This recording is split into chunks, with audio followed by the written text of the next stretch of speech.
Ниту сум барал, ниту сум земал пари за да примам пациент во гериатрија додека бев директор. Вака денеска се бранеше Мухсин Арифи во завршните зборови на судењето кое се води против него за примање мито од 20.000 евра.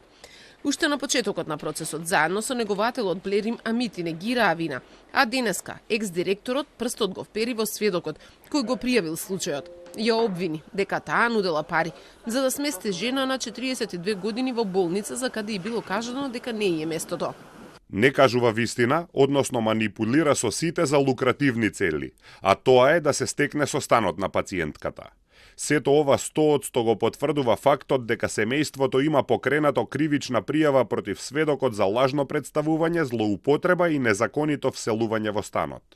Од обвинителството сметаат дека имало доволно докази од разговори кои го потврдуваат делото за кое го товарат поранешниот директор.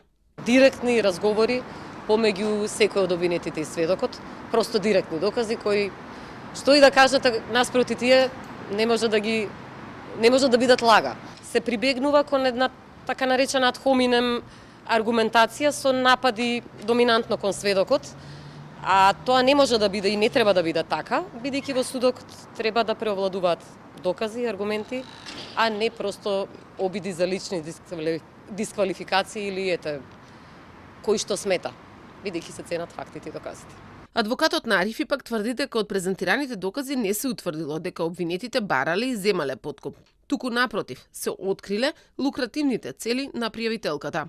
Сето тоа што го видовме во текот на оваа кривична постапка, посебно денеска во овој завршен збор, според нас остана на ниво на основано сомнение, а далеко тоа дека беше докажано.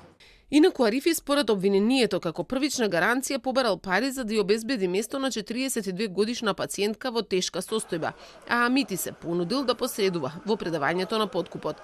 На крајот очекувал да добие 100.000 евра откако ќе се продаде станот на пациентката од 94 метри квадратни во Капиштец. Случајот во полиција го пријавила незината наводна старателка, пошто бил фатен.